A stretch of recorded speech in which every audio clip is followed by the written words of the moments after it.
Hey guys, Chris here with Work2Game, and it's time to start a series on crafting. So just to introduce, I kind of did a video in the past, but we're just going to start everything over and break it down section by section. And the first section here is just an introduction to what crafting is, why you would do it, and how to get started.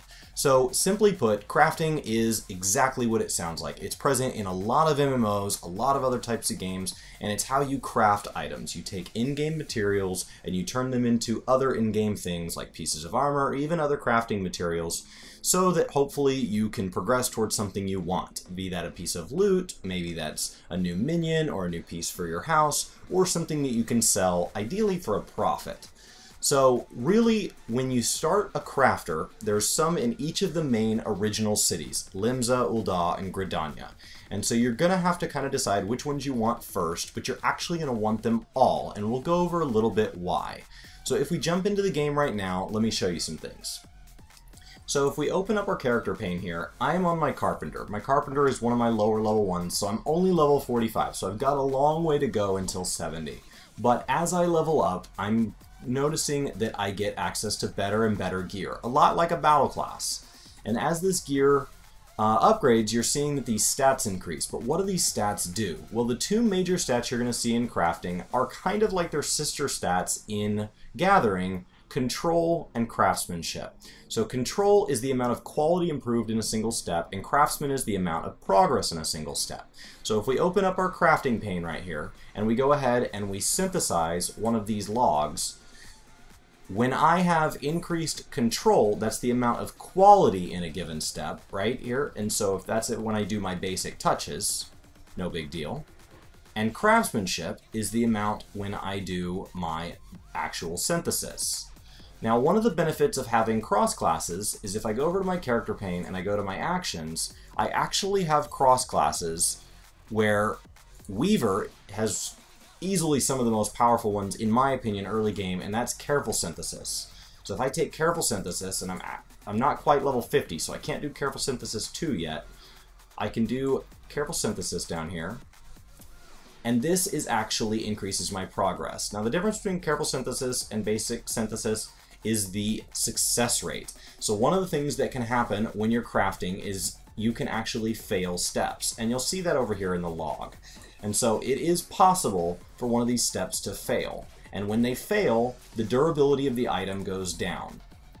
Should this durability reach 0, your craft is over and the materials are lost. So that is the simplicity of crafting. The basic goal is to fill the progress bar with your craftsmanship before the durability runs out. The higher you get your quality in the meantime, the more likely you have this percentage going up, the more likely you are of getting a high quality result. In this case, a high quality piece of mahogany lumber. And that's why sometimes you'll notice that pieces of gear, when you go to buy them, the high quality one, especially with crafted gear, can be wildly higher priced than the non-high quality. And actually, you can't find high quality. You can't buy it off of anybody. It's only made from crafters. And so there's an exclusivity there. And when you're leveling a crafter, it gives much more experience to have this quality go up than it does simple progress. So that's really the simplest introduction to crafting. You're going to want to eventually unlock all of them. There is an ideal order, but I wouldn't worry so much about that right now as much as diving into the ones you want. You'll also notice that various crafters are used for repairing. And so right now at level 70 in Stormblood, you do have to have a crafter at level 60 to use it. I main Black Mage, so I don't really need a Carpenter for anything, but it is possible. I mean, maybe I need it for my weapon, I don't know offhand, but you know, if I was saying like a blacksmith and I was a tank, that could be a significant number of my slots that I'm not able to repair until I get that blacksmith all the way up to level 60.